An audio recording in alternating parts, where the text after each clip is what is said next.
అందరికీ నమస్కారం. కున్సె శ్రీనివాస్ ఛానల్ నుంచి స్వాగతం. ఫస్ట్ టైం చూసినప్పుడు సబ్స్క్రైబ్ చేసి బెల్ సింబల్ ప్రెస్ చేయండి. ప్రతిరోజు అవసరం లేదు. ఈరోజు చాలా ముఖ్యమైనటువంటి విషయం అందరికీ కూడా నేనే చెప్తున్నాను. వీలునామాలు రాయించండి. వీలునామా రాస్తే ఎవరికే ఆస్తి వెళ్తుంది, డిస్ప్యూట్ లేకుండా పిల్లలు ఉంటారు అని చెప్పాను. రాసినప్పుడు చాలా జాగ్రత్తలు తీసుకోవాలని చెప్పి 2 వీడియోలు వీలునామా మీద చాలా పెద్ద వీడియోలు పెట్టాను. చాలా జాగ్రత్తగా చూస్తే మీకు ఫ్యూచర్లో బాగా ఉపయోగపడతాయి. అంటే 100% ఉపయోగపడిపోతాయా అంటే నేను కూడా 100% చెప్పలేను. మారుతున్న చట్టాలు, మారుతున్న పరిస్థితులు బట్టి మారుతూ ఉంటాయి. ఈరోజు వీలునామా గురించి హైకోర్టు చెప్పింది. వీలునామా నిజమైనదే అని నిరూపించుకోవాల్సిన బాధ్యత పిటిషనర్దే అని చెప్పి హైకోర్టు అనేటువంటిది తెలియజేసింది. ఏ సందర్భంగా ఏంటి విషయాలు అనేవి నీకు తెలియజేస్తాను. వీలునామా నిజమైందని నిరూపించుకోవాల్సిన బాధ్యత దాని ద్వారా హక్కులు కోరుకున్నటువంటి వారిపై ఉంటుందని హైకోర్టు పేర్కొంది. తర్వాత వీలునామాపై అనుమానాలు ఉంటే బలమైన సాక్ష్యాలు పెట్టవలసిన అవసరం వారిపైనే ఉంది.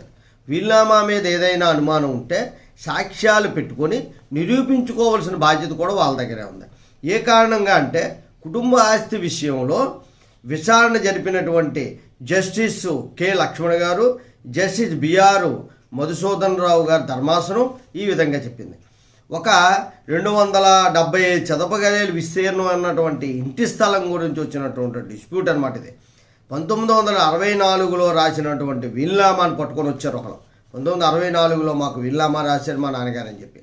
నాన్నగారేమో 1979లో మరణించారు. అమ్మ 1999లో మరణించింది.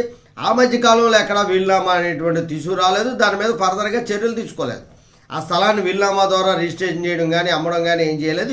ఇప్పుడు వీలునామా తీసుకొచ్చి వీలునామా ఉందని అనడం అనేది నమ్మశక్యంగా లేదు అని చెప్పి హైకోర్టు తేల్చెప్పింది. ఎందుకంటే పూర్తి సాక్ష్యాధారాలు అనేవి మనమే నిరూపించుకోవాలి. వీలునామా ఎవరు వాడుకుంటున్నారో వాళ్ళే.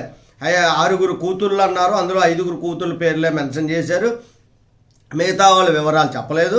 ఇవన్నీ కూడా ఉన్నాయి. అందుకే వీలునామా రాసేటప్పుడు చాలా జాగ్రత్తగా రాసి దాని మీద అవగాహన ఉన్నటువంటి న్యాయవాదికి చూపించాలి. ఎవరో ఒక న్యాయవాదికి చూపిస్తే ఒకవేళ దాని మీద అవగాహన లేని పక్షంలో మీరు ఇబ్బంది పడేటువంటి ఉంటుంది.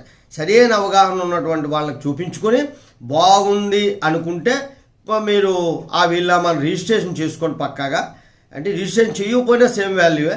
రాసే విధానంలో చాలా జాగ్రత్తగా రాసుకుని ఫ్యూచర్లో ఇబ్బంది లేని విధంగా రాసుకుంటే చక్కగా మీకు ఫ్యూచర్లో డిస్ప్యూట్ లేకుండా స్వార్జితమైనటువంటి ఆస్తులుగా సంక్రమిస్తాయి. జై హింద్. భారత మాతా కీ జై.